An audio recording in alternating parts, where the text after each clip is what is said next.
रामकृष्ण हरी. कटेवरी हात विटेवरी उभा तोच जगाचा पोशिंदा. आणि याच पंढरीत याच भाविकांसाठी सागर डेव्हलपर्स घेऊन आले आहेत भव्य ओपन प्लॉट प्रकल्प, ते सुद्धा दर्शन रांगेच्या अगदी जवळ. इथे पाठीमागे आहे दर्शन बारी.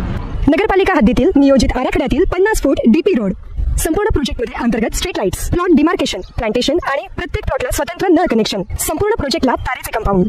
ज्येष्ठ नागरिकांना बसण्यासाठी बेंचेस. चला तर मग आत्ताच बुक करा. मठासाठी किंवा आपल्या हक्काच्या घरासाठी आपल्या हक्काचा प्लॉट, तेही अगदी माफक दरात. मनसे अध्यक्ष राज ठाकरे यांचे पुत्र अमित ठाकरे हे आमदार होणार असल्याची चर्चा सुरू झाली आहे.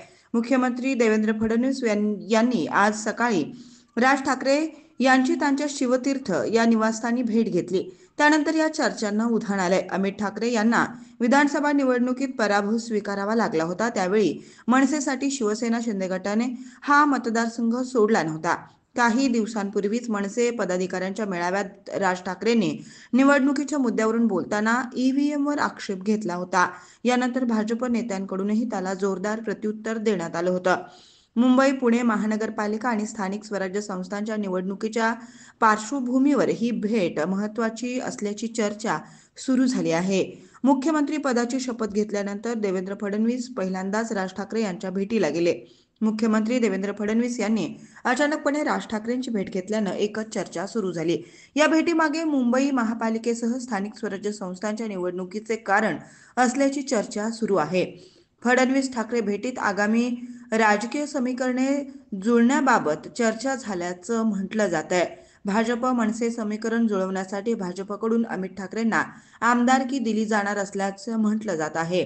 मनसे अध्यक्ष राज ठाकरे यांनी अमित ठाकरे यांना माहीम मतदारसंघातून उमेदवारी दिली होती. या ठिकाणी निवडणुकीआधी शिंदे गटाचे सदा सरवणकर आमदार होते. अमित ठाकरेंसाठी ही जागा सोडावी अशी मागणी मनसेच्या काही नेत्यांकडून भाजपकडून करण्यात आली होती. मात्र शिंदे गटाने ही जागा सोडण्यास नकार दिला. त्यामुळे या ठिकाणी शिवसेना ठाकरे गट, शिंदे गट आणि मनसे अशी लढत झाली.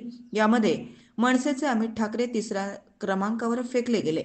या पराभवानंतर मनसे आणि भाजप शिंदे गटात अंतर आल्याची चर्चा सुरू झाली. आता आगामी स्थानिक स्वराज्य संस्थांच्या निवडणुकीआधी भाजपकडून अमित ठाकरे यांना आमदारकीची संधी दिली जाण्याची शक्यता आहे.